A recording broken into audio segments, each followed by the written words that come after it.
했네. 주님 뜻대로 살기로 했네. 주님 뜻대로 살기로 했네. 뒤돌아서지 않겠네. 예수만 믿고 예수만 믿고 살기로 했네. 예수만 믿고 살기로 했네. 예수만 믿고 살기로 했네. 뒤돌아서지 않겠네. 죽기로 했네. 예수를 위해 죽기로 했네. 예수를 위해 죽기로 했네. 예수를 위해 죽기로 했네. 뒤돌아서지 않겠네.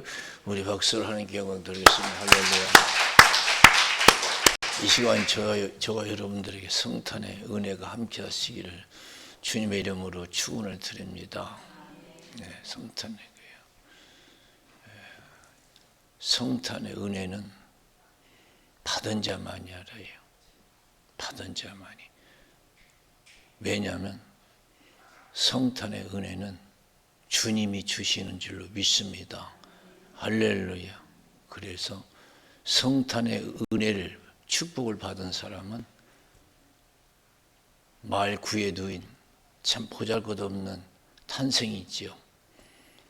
누울 방도 없어서 마을 구에 누워서 태어났어요. 그 아기 예수님께 경배할 줄로 믿습니다. 예배드려요. 은혜 받은 사람은. 그러나 은혜 받지 못한 사람은 그렇지 못해요. 저는 성탄절 예수님이 이 땅에 오셔서 태어났을 때 성탄의 메시지가 축복이 이스라엘 땅에 있는 모든 대제사장이나 서기관 바리새인들에게 알려질 줄 알았어요. 그런데 어떻게 된 것이 성탄의 메시지가, 성탄의 축복이 그들에게 전해지지 않냐고 딴 사람에게 전해졌어요. 여기 보니까 들판에서 양치는 목동들에게 나타났어요. 천사가 전해줬어요. 깜짝 놀랐어요. 양을 치고 있는데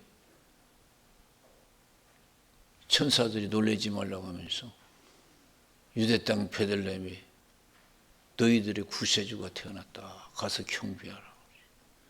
깜짝 놀랐어요.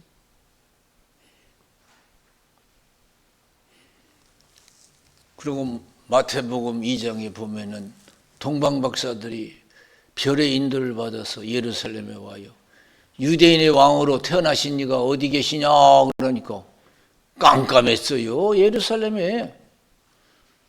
그래 헤롯 왕이 깜짝 놀라가지고 대제사장들, 서기관들, 성경 박사들, 성경을 잘하는 박사들을 불러놓고 야 유대인의 왕으로 어디서 태어나겠느냐 그러니까 성경 박사라서 금방 알아요.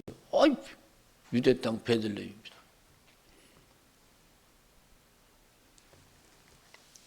그런데 왜 그들에게 하나님께서 메시지를 전해주지 않았을까요?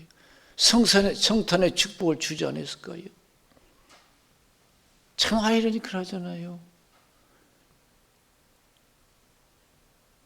과연 하나님께서 이 땅에 수많은 교회들이 있고 수많은 성도들이 있는데 과연 성탄의 축복의 메시지가 왔는지 한번 생각해 봐야 돼요. 그냥 형식적으로 우리가 성탄절을 지내는지 외식하는 사람.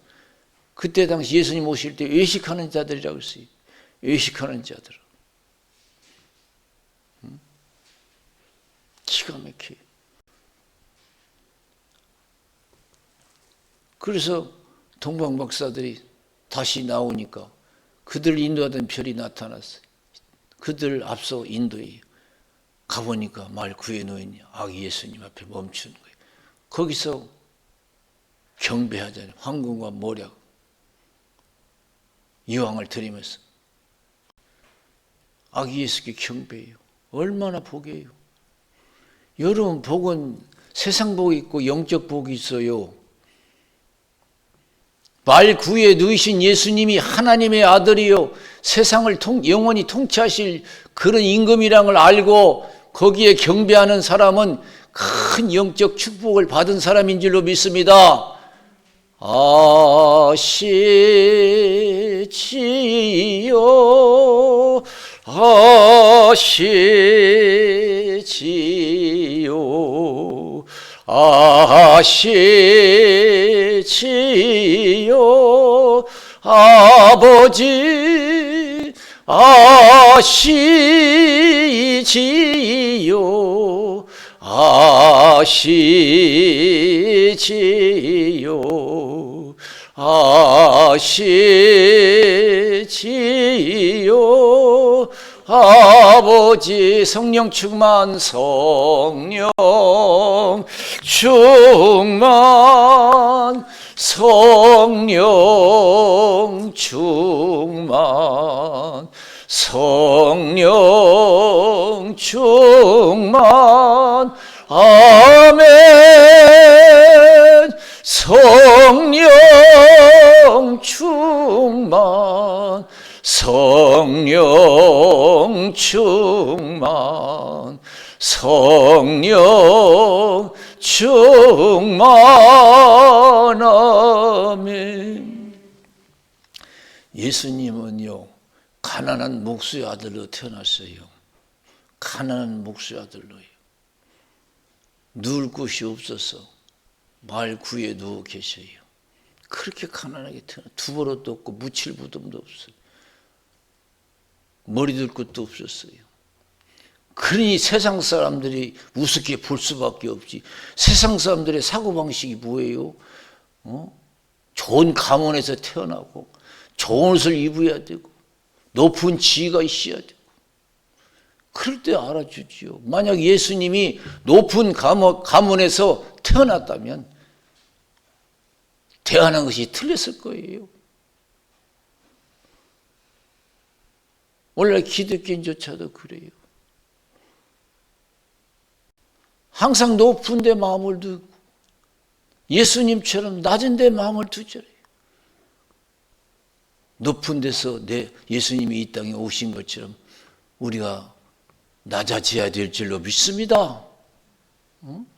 왜 이렇게 잠깐만 높아지려고 그래요? 신앙인들 그래 높은.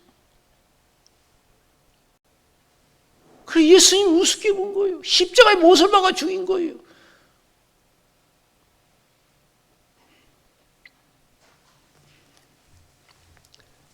한 교훈적인 이야기가 있어요. 어떤 목사님이 그런 말씀을 하셔요. 어떤 모임에 갔어요. 어떤 행사에 갔는데 모임에 갔는데 식사를 하는데 거기서 장로님들이 서빙을 했어요. 그러면서 서빙을 하면서 한 시골 목사한테 물어봤어요. 성도가 얼마나 됩니까? 그러니까 조그만해 몇십 명뿐이 안 돼. 그러니까 태도가 달라지더래요. 대하는 서빙이 달라지더래요. 그리고 큰 교회 몇천 명씩 모이는 교회 목사들 앞에서는 막 굽신굽신하면서 서빙의 질이 좋더라는 거예요. 그걸 알고 이 목사님이 다음 행사 때 식사 때는 장로님과 묻더래요. 얼마나 모입니까? 그러니까 1000명 못 모여요 그랬대요. 말하기 달려있더라고요. 그냥 몇십 명 모인다면 우습게 보고 1000명 못 모여요. 그러니까 이제 20명 모여도 30명 모여도 1000명 못 모이죠. 그러니까 아유야 한 900이나 800명 모이는가 보다 하고 그냥 태도가 달라지더라는 거예요. 오늘날 여러분 우리 한국 기독교의 현 추수가 그래요. 세상 사람들은 이해가 돼요. 교회가 크지 않으면 목사들도 어디 가서 행사를 못해요. 가서 저 행사 때는 저 구팅에서 앉아있다가 와야지. 이게 바로 기독교의 현추수라는 거예요. 그냥 하나님이 싫어했어요. 예수님은 동등되지만 하나님과 동등되지만 동등됨을 여기지 않냐고 종의 모양을 입고 이 땅에 오셔서 죽기까지 순종했다고 그랬어요. 그니 말 구에 누우신 예수님이 구세주로 보이겠냐? 하나님의 아들로 보여. 자기가 섬기는 하나님으로 보이겠냐고요.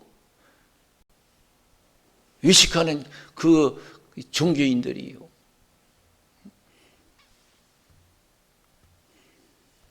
그래서 하나님 은혜는 목동들에게 임한 거 아니에요. 양치는 목동들에게 들에서 너희 구세주가 태어났다. 얼른 가봐서 경배하라고 그러죠. 여러분, 성탄절은 아무나 맞는 게 아니에요. 하나님의 은혜가 있어야 될 줄로 믿습니다. 특별한 섭리와 은혜가 있어야 돼요.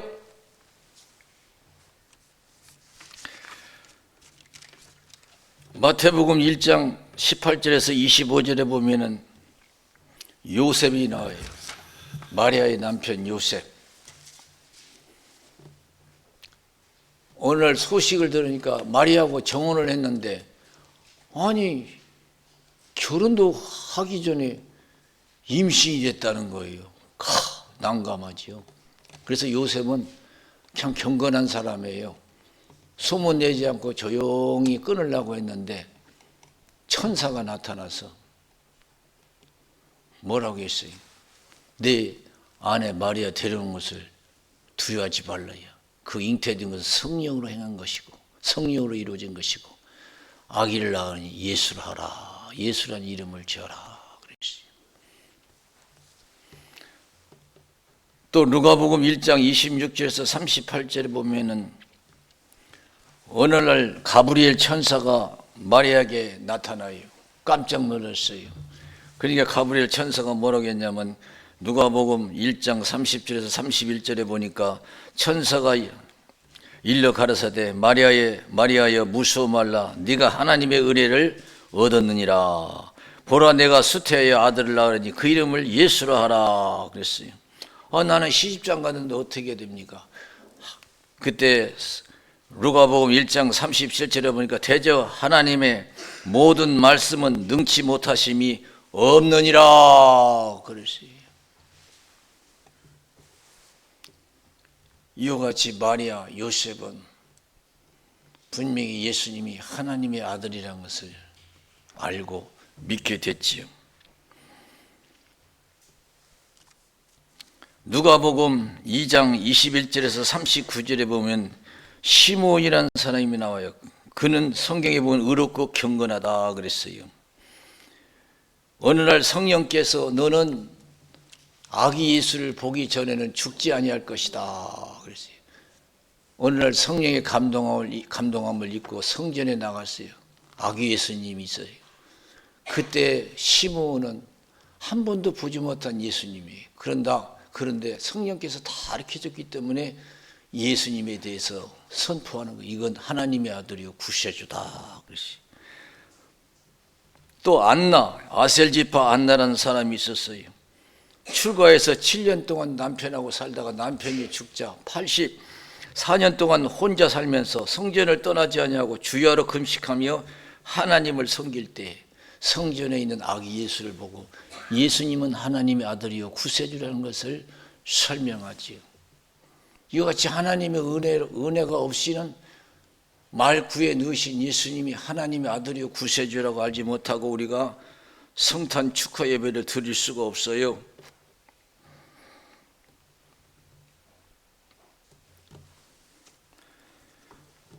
마태복음 16장 13절에서 20절에 보면은 예수님이 빌립보 지방에 이르셨을 때 예수님이 제자들에게 사람들이 나를 누구라 하느냐 물었어요. 그러니까 제자들이 세례 요한이라도 하고 예레미야라도 하고 엘리야라도 합니다. 선지자 중에 한 사람이라고 합니다. 아무 말씀 안 하셨어요. 그렇죠. 세상 사람들은 공자, 맹자, 성자 중에 한 사람이라고 하잖아요. 맞았나요? 틀려요. 어찌 공자, 맹자하고 비교해요? 공자, 맹자도 다 훌륭하지요. 그러나 하나님은 거기에 비교할 수가 없어요. 우주를 창조하시고 역사의 주인이신 줄로 믿습니다. 그럼 너희들은 나를 누구라냐? 베드로가 주는 그리스도시요 살아계신 하나님의 아들이십니다 그랬어요. 바요나 시몬아 네가 복이 있도다. 너를 알게 한 일은 혈육이 아니요 하늘에 계신 내 아버지시니라 그랬어요. 할렐루야.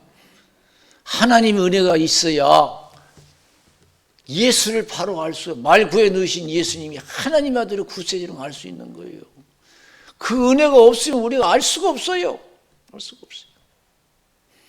저 높은 곳을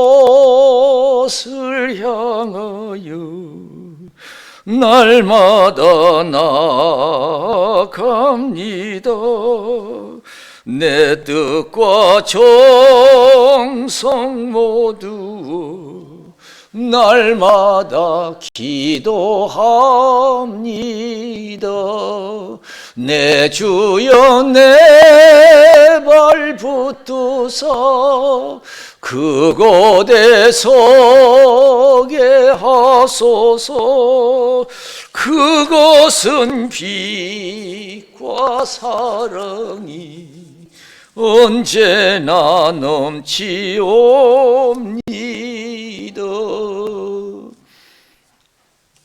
여러분, 세상 사람들은 예수를 우습게 보지요. 세상 사람들은. 그러나 우리는 그렇지 않아요. 말구에 넣으신 예수님 하나님 아들을 구세주로. 고린도전서 12장 3절에 보니까 그러므로 내가 너희에게 말하노니 하나님의 영으로 말하는 자는 누구든지 예수를 저주할 자라 하지 않고 또 성령으로 아니하고는 누구든지 예수를 주시라 할 수 없느니라 그랬습니다. 하나님의 도움 없이는 우리가 예수님을 알 수가 없어요. 구세주 예수님을 알 수가 없습니다. 사도행전 9장 1절에서 20절에 보면은 바울은 원래 예수를 핍박하던 사람이에요. 스데반 집사가 순교할 때 여러 번 돌로 쳐서 스데반을 죽인 사람이에요. 그걸로 만족하지 못하고 다메섹에 있는 크리스찬을 잡으려고 권세를 가지고 달려갔잖아요. 그런데 다메섹 도성에서 햇빛보다 더 영광스러운 예수님을 봐요. 나타나요. 깜짝 놀랐어요. 사울아 사울아 그래요. 당신은 누굽니까? 네가 핍박하는 예수다 그랬어요. 얼마나 예수님의 큰 영광을 받더니 눈이 멀어버렸어요. 앞을 볼 수가 없어요. 그래서 사람들의 인도를 받아서 다메섹에 가잖아요. 거기서 선지자를 만나서 안수기도 하고 눈이 고쳐지고 그때부터 자기가 핍박하던 예수가 하나님의 아들이요 구세주라고 전도하는 줄로 믿습니다. 할렐루야. 자기가 핍박하던 예수를 다메섹 도상에서 예수 만나서 은혜 받으니까 달라졌어요. 그런 사람이 수없이 많죠. 기독교를 핍박하다가 은혜 받고 달라지는 사람. 아이고 예수님이 하나님의 아들이요 구세주구나. 하나님의 은혜 없이는. 그래서 우리는요 영안을 가져야 돼요. 세상 사람처럼 그런 눈을 가지고 살지 말고 영안을 가지고 우리가 예수님의 마음을 가지고 세상을 살아가야 될 줄로 믿습니다. 나는 지금 세상의 마음을 가지고 있는지 예수의 마음을 겸손한 마음을 가지고 있는지 나는 영안으로 살아가는지 한번 생각해 봐야 돼요. 영안으로 살아가는지. 이런 예화가 있어요. 미국에 있었던 교회에서 있었던 일인데 어느 교회가 새로운 목사를 청빙하는데 사람들이 다 기대하고 있어요. 교회가 커요. 근데 교회 앞에서 보니까 거지가 한 사람이 있고 구걸하는 사람이 앉아서 초록하니 한 남자가 앉아있어요. 구걸하니까 사람들이 거들떠보지도 않아요. 그냥 교회로 다 들어가요. 그래서 누군가 하고 다 기대하고 있어요. 그런데 이 시간이 되어서 새로운 목사님 오시겠습니다. 나오겠습니다 하니까 아니 제일 뒷자리에서 가는 거 보니까 나가는 거 보니까 성전 앞에서 구걸하던 사람이에요. 거들떠보지도 않은 사람. 거들떠보셨어요. 오늘 기독교인들이요 다 높은 마음을 가지고 있어요. 높은 마음을.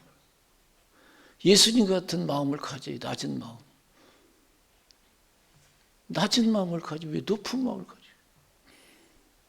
어떤 장군이 전쟁터에 나가는데 의기양양에 나가는데 거지가 추워서 벌벌 떨고 있어요. 그래서 자기가 입고 있던 웃옷을 하나 벗어서 입혀줬어요. 그랬더니 그 사람이 예수님의 모습으로 변한 줄로 믿습니다. 예수님의 모습으로 변했어요.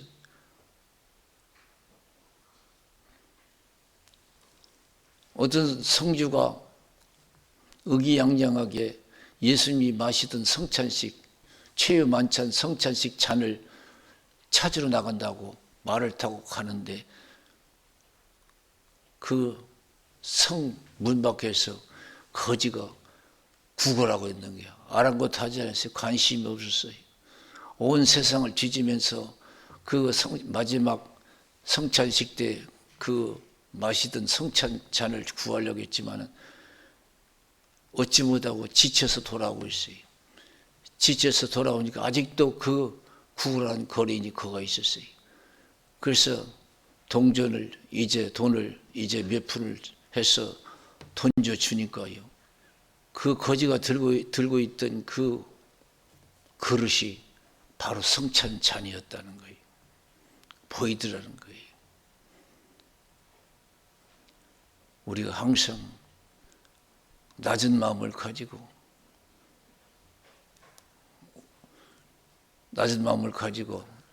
항상 성신 충만해야 될 줄로 믿습니다. 성신 충만해야 돼요. 그래야 그리스도의 마음을 가질 수가 있어요.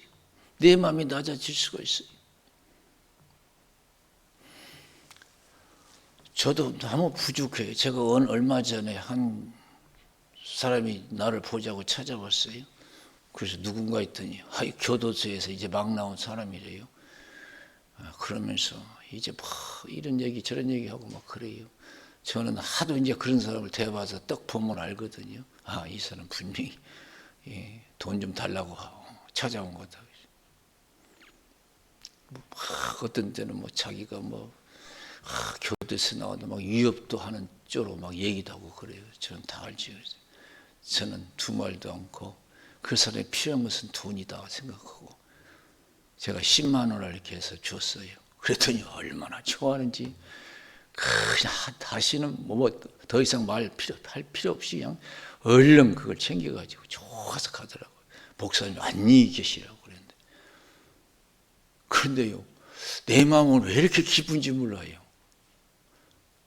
저는 그래서 보통 우리가 구걸하러 찾아온 사람 보면 되게 1,000원도 주고 5,000원도 주고 많이 주고 만 원 주고 그러거든요. 근데 10만 원을 딱 꺼내서 주니까 이 사람이 깜짝 놀라고 좋아가지고 그냥 가더라고요. 그래서 그 사람만 좋은 게 아니라 내 마음도 좋더라고요. 내 마음도 좋아요.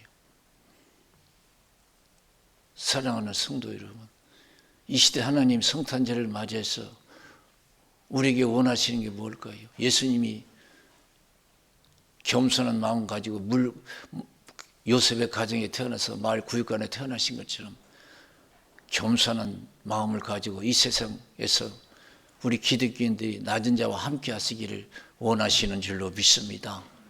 할렐루야. 높은 데 마음을 두시지 말고 높은 데 예수의 마음을 가지고 눈에 띄지 않는 사람이 눈에 띄어야 돼요. 저는 나름대로 여기 와서 수십 년을 목회하면서 나름대로 고생하면서 느낀 것이 있어, 얻어진 거 있어요. 옛날에 미화원들 길에서 그 추운데도 막 청소하는 분들 있잖아요. 서울이고 어디가 미화원이 있어요. 그분들이 눈에 띄지 않았지만 지금은요, 그분들이 얼마나 귀한 분이고 존귀히 여겨져요. 이제 내 마음도 조금 내려온 것 같아요. 그들이 친구처럼 보이고 귀하게 보여요. 사랑하는 성도 여러분, 이런 마음을 가지고 살 때, 함께 할 때 하나님이 기뻐하실 줄로 믿습니다. 우리 기도하겠어요. 살아계신